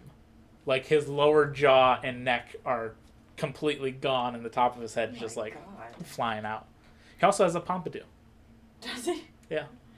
That is one thing in the movie. I was expecting, if you have an explosive collar, I was expecting that when it goes off, your whole head is gone. But for the most part, you're just kind of getting like... No, it's like a little tiny... It's like you're just getting like a little throat thing. Did I ever tell you I actually bought a replica of the collars? Did you? At an really? anime convention once? Where is it? Oh, I don't know. Did it look just like it? Yeah, pretty much. Did it light up? Mm-hmm. Little batteries. It had, you could, like, press a button and it would light up with the red lights and stuff, the LEDs and whatnot. Interesting. Mm-hmm. Was not very comfortable. You could wear it? Yeah. That was the point of it. It was like a cosplay. It was like a cosplay replica thing. Anyway. How much did you pay for it? Oh, I don't know. Not a lot, I don't think. Interesting. Anyway. Yeah, it wasn't like $100 thing. Okay. It was. So it was just like a headlamp for your neck. Sure, a headlamp for your neck. Man, that had to have been like 2008, I would think. It's fascinating. Anyway, back to the movie. We cut back to Shinji and his crew. They've put the bomb together. Shinji reveals he's got like this necklace with a little detonator thing on it. Mm-hmm. He also hacks into the program's computer system. This, also a difference between the books and the manga, in that when he finds out that there's microphones on his own, mm-hmm. in the other versions, he talks about hacking their system, and then they kick him out of, they like cut off his access, and that's how he realizes they can hear them. So in this, he hacks them, causes their system to go a little crazy for a moment. Doesn't change much of anything, because Kitano just gets up while everybody's panicking, goes over to the circuit breaker, just turns it off, and then goes, turn it back on. Like, it's that simple, idiots. Easy peasy. So while that's going on, Shinji and his two friends are loading the bomb up onto this truck. Their plan is to basically drive this truck, ram it right in the school, blow everything up. They put the detonator switch and stuff on the front bumper. And as they're going to do this, all of a sudden they see a silhouette off in the distance, and one of them thinks that it's Shuya. To his dismay, it is not. It is actually Kiriyama. He kills the first boy. The other two go to try and run inside, Shinji and the other one. They also get gunned down. Shinji, still managing to be alive at this moment, does a last-ditch attempt while Kiriyama's coming towards him, runs to the front of the truck, hits it with the butt of his gun, blowing it up, trying to kill him and Kiriyama. And after the explosion goes off, we see Kawada, Shuya, and Noriko kind of come over this hill. They see sort of the aftermath, a bunch of fire and stuff everywhere, and they see Kiriyama walking across the field. We get to see, though, Shinji's death wasn't in vain. He has blinded Kiriyama. His eyes are now, like, glossed over. He's bleeding from them. Very gross. And Kawada at this point basically goes, you guys stay here. I'm going to go take care of this. Mm-hmm. Walks up with a shotgun, kind of cocks it. And the two of them have like a little gun battle where there's a weird moment where he like falls on the ground, like wiggles a little bit. Looks super goofy, but whatever. They're just shooting at each other. It's very I don't know, it's very over the top. Very dramatic. Yeah. So they're just shooting at each other, and Kawada manages to shoot him in the leg, which knocks him down, and then as he's lifting himself up, we get a close-up of his face with like this evil look on his face. Kawada shoots again, shoots him right in the collar, and the collar explodes, killing Kiriyama. Ugh. So we're down to the final three. Kawada brings Noriko and Shuya off to a place alone and says, puts them at gunpoint, makes this whole spiel about things. Mm-hmm. We cut to black. We hear 2 gunshots. Yeah. We're back on Kitano. The military are like, okay, go confirm those bodies. And Kitano says, no, game's over. It's over. get out of here, we're done. Yeah. He killed them, he won. So it announces that the game's over. Boy number 6 or something, Shogo Kawada, winner again. Right. And we see the military leave. They all evacuate the island. They just are like, all right, whatever, we're done. Do they collect the bodies? Did they go collect the bodies? We just see a helicopter fly off. Yeah. Kitano's the only person left. He's out in like the on the pitch of a soccer field he's doing like jumping jacks, a little exercise thing, and Kawada comes in on like little crutches from the field, shows he doesn't have a gun. They go inside. Kitano is like, so you I just want to try something, and pulls out the remote control again and realizes Kawada knew how to deactivate the collars. Yeah. And just as he does that, Shuya and Noriko come into the door holding gunpoint at Kitano, and Kitano just kind of starts to give this thing being like, Noriko, I'm glad you're safe. I wanted you to win this. And he goes over and he reveals the painting he's been working on. And the painting is a painting of Noriko standing in the middle with all the other students dead. Yep. In just different violent ways. Heads cut off, things stuck in faces, people being shot. Knives in people's sides. Someone was vomiting, I think. And so he basically just reveals he was hoping Noriko would be okay. And then he holds a gun up and points it at them and tells them to shoot him. And if they don't, he's going to shoot them. And Shuya then shoots Kitano. Mm-hmm. And he falls over, and everyone's like, okay, that's done. Whatever, we got rid of him. Then his phone rings again, and Kitano sits up, walks over to his phone, answers the phone. It's his daughter again, and he basically just says, fuck you, throws his phone. Yeah. Oh, actually, he revealed before falling down that the gun he was holding was a squirt gun. He shoots water at them. Oh, yeah. Revealing like he wasn't planning on shooting them at all, but he's just so... Basically, he's so beat down from everybody in his life that he just doesn't care anymore. Yeah. And after he answers the phone, he throws the phone, he pulls out a real gun, shoots the phone, eats the last cookie, and then just dies on the couch. Yeah. Just bleeds out on the couch. His character, again, is a lot different from the people running the games in the other two versions.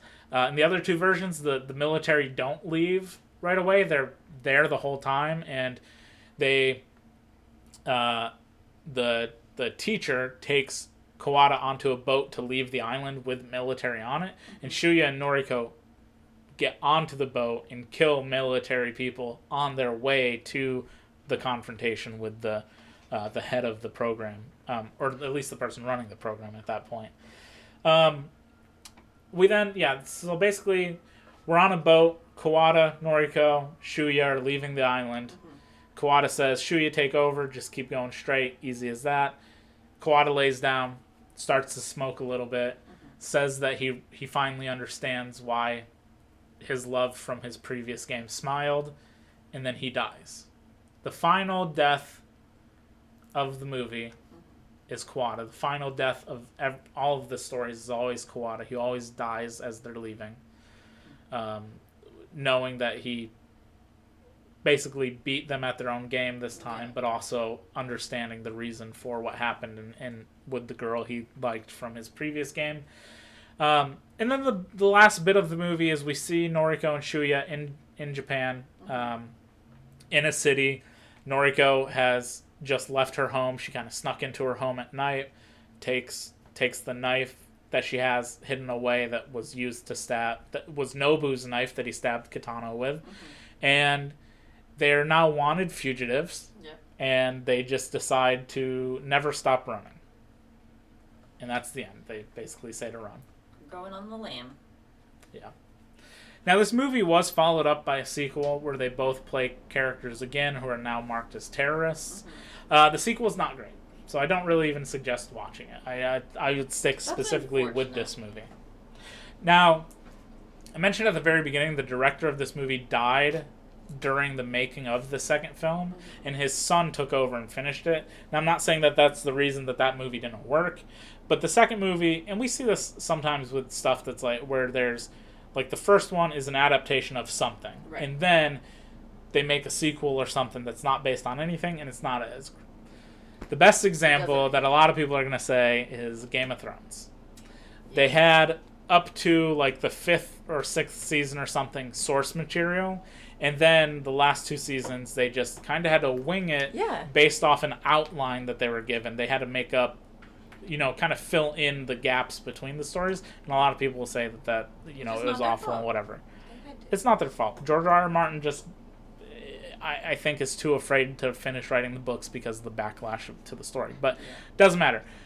That same general idea is like there was no source material to work on, so they kind of just made this story up on their own, and it's a lot different than the first one, especially like themes and what they're kind of going for. Right. And it just doesn't ultimately really work out. Now, what do you think about the movie in general? I really, really enjoy it, but I also do compare it a lot to The Hunger Games, only because I'm obsessed with the series, the books. I'm obsessed with the movies. They're my comfort movie. I watch it all the time. So throughout the movie, I was finding a lot of areas where I could compare certain things. There are scenes, and obviously, again, that Battle Royale came first. But there are scenes where you're seeing like these helicopters or these military aircrafts come down from the sky, and there's scenes in the Hunger Games where we're watching helicopters and things come down from the sky, and the relationships with some people and the mistrust between characters, the military aspect. I'm able to see a lot of that, but like I said, I love a dystopian movie. I love it. 1984 is one of my favorite books. So speaking to Hunger Games real quick, because this is kind of the final point, or really discussion point I want to have about this movie. Battle Royale was originally published in 1999. The first Hunger Games book did not come out until 2008. Right. Suzanne Collins, the writer of Hunger Games, has stated that she had never read or seen anything to do with Battle Royale until after she wrote the first Hunger Games book. Now, generally, I would take... Awfully ironic. I forget what it's called, but in good faith, I'll just say that I'd believe her. It's not... The general story isn't something that's new. It's basically like gladiator games, and that goes back to, Roman times of pitting lower class citizens together to fight to the death sort of situation. So it's not too far out there that she could have came up with this on her own. However, a lot of people would like to point out that, again, it was 9 years between the publication of Battle Royale and the first Hunger Games book. It was 12 years between the Battle Royale movie in 2000 and the first Hunger Games movie in 2012. So generally, on that front, read the two of them, come up with your own conclusions, go from there. Yeah. That one is really kind of harder to say. However, the last thing I did really want to talk about was the cultural impact that Battle Royale had after it came out. Right. Because this is something that I don't think a lot of people think about, is that this has sort of transcended just being a cult film. Yeah. Especially with its DVD release, saw a large global cult following. Tarantino, again in 2009, considered it to be one of the most recent influential movies in the last 2 decades, one of his favorite movies in the last 2 decades. It's been highly influential in global pop culture. If you think about video game wise, we've had an influx in the last, maybe at this point, 10 years might be pushing it. Let's say 7 years of the Battle Royale genre, which is directly named from the Battle Royale, spawning originally with H1Z1 had a game mode called King of the Hill. Not a lot of people are going to remember this. A person who worked on that who called their gamer tag was Player Unknown, went on to create PUBG, called Player Unknown's Battlegrounds, which is a battle royale style game that then spawned Fortnite, which that game mode is called Fortnite Battle Royale. Other games are something battle royale. The genre is now just considered battle royale. There's obviously tons of movies since 2000 have done that. Not just obviously not just the Hunger Games, Right. but there's movies like The Condemned, which was the Stone Cold Steve Austin American version of Battle Royale. Basically, they put convicts into an island to fight each other. A lot of this is obviously also the Most Dangerous Game, which has existed forever, is about men hunting men. Right. But the Battle Royale is not exactly, you're not exactly hunting down, and like the Most Dangerous Game is humans hunting humans sort of thing, because they're fighting each other. The Belko Experiment, Purge. That's right, the Belko Experiment. I love that movie. The Hunt, Squid Games, obviously. There's a lot of like media that has taken heavy influences from this. And even smaller things, or I mean bigger movies, have smaller reference to it, going way back. Again, we mentioned Kill Bill was 2003. Obviously had an actress from it. Tarantino very clearly loves the movie. Shaun of the Dead, 2004. There's a Battle Royale poster in the movie. Is there? Mm-hmm. There's the band Flaming Lips uses footage of Battle Royale for like this tour that they were doing for, you know, a record that they made. Other films have references to it, such Thank You for Smoking, Juno, Lost, Community. The movie Wrong Turn 2 Dead End has a character who wears a Battle Royale shirt in it. What? So it's sort of leaked into popular culture since it originally came out. It has surpassed just being a Japanese cult film and has reached tons of filmmakers in the Western audience and Western audiences, and really left an impact that has superseded just film and novels, basically. Lost the TV show? Yes, Lost the TV show. I need to figure out what that reference is. And then obviously other manga and everything, because not a lot of people will realize this, that the manga started being adapted in 2000, the year after he got with another writer and helped co-write the manga, and then it was illustrated by a certain person. And other Battle Royale type mangas existed that took some influences off it. Basilisk in 2003. Fate/Stay Night franchise is about basically a group of people who have these historical figures, and it's a battle until the one person's left remaining. Danganronpa, Dead Man Wonderland, Death Parade, all of those. Another series I absolutely love called Gantz is always, they're pretty similarly compared. They're about Gantz isn't necessarily about high school students, but the main characters are high school students who are forced into this game, essentially, where after they die, they wake up in this room and are forced to go hunt aliens. And as you kill these aliens, who might look like normal humans, you get points, and you have to get to 100 points, and then you can leave. Or you can get another weapon and keep going. So you can kind of, like, that sounds like a nightmare. It's fantastic. I highly recommend Gantz as well. It's also got some live action adaptations and a great anime movie. But yeah, there's just tons of stuff. Obviously, it is... And you might be able to just be like, well, that's kind of a stretch saying Battle Royale and then the Battle Royale video game things. But, like, the name directly comes from this. Like, that's where it comes from. That's the whole thing. So... That's pretty cool. I absolutely love this movie. Yeah.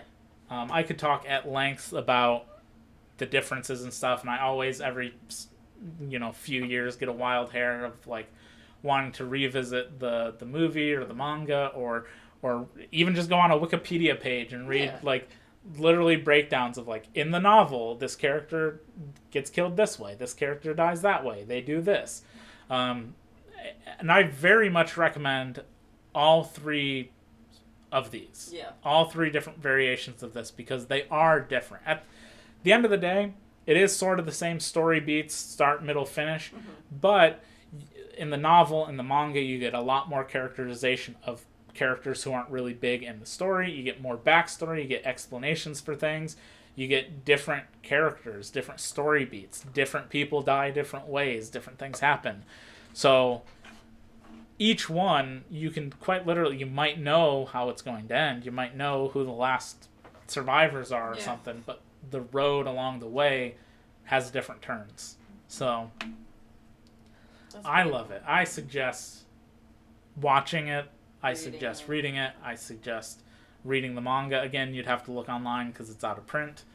At least in the United States, or at least like Western English translations are out of print. You could probably find, you might be able to find Japanese copies maybe. I don't know if those are still in print or not, but obviously I don't speak Japanese, so. You don't? I don't read Japanese either. Unfortunate. I think that this is also kind of one of those things, you know, in the movie La La Land, where her whole point with him and Jazz is people are going to be interested in it because you're passionate about it. I think it's one of those things for you. Like, you're very passionate about some things, and that made me really, really interested to see it, and I think other people will feel the same way.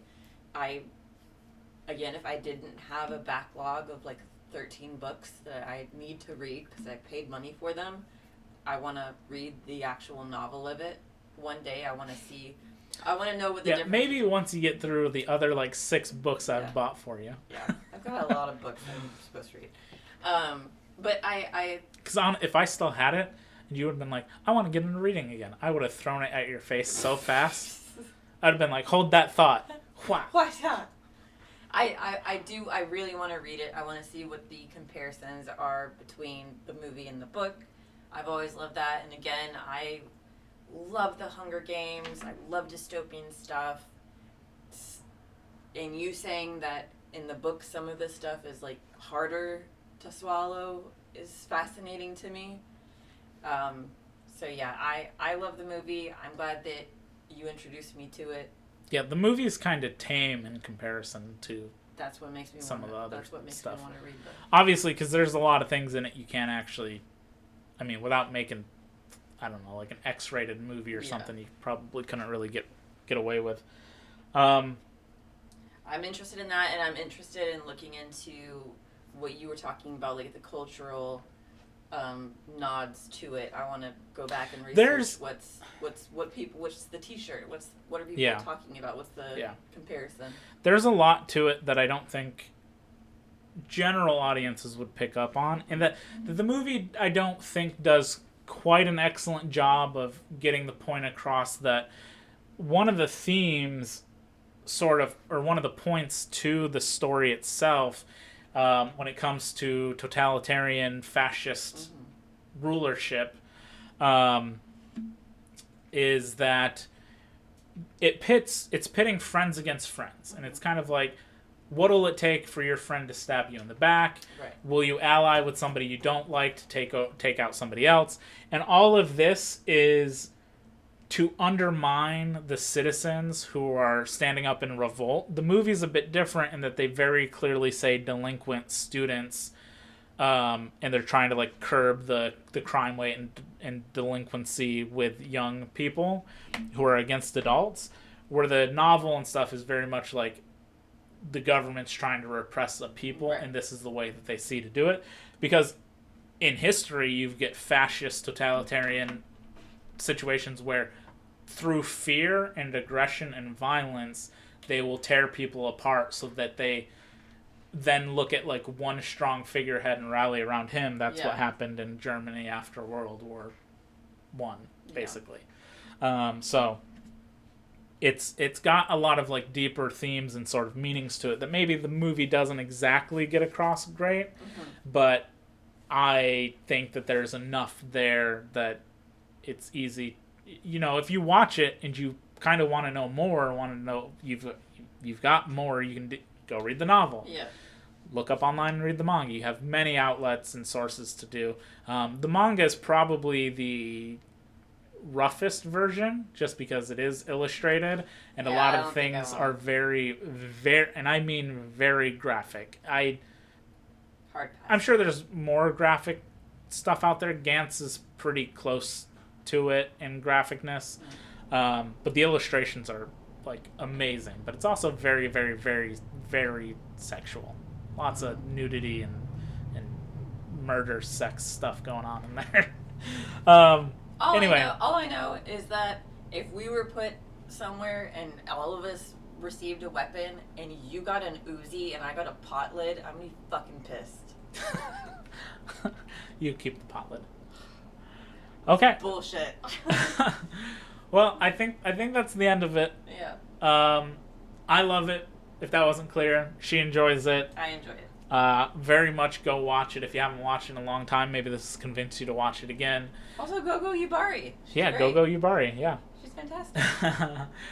Also, watch everything else we mentioned. Yeah. If you can find Azumi and Azumi 2, they are some great samurai films with a female lead. Super badass character. Azumi's awesome.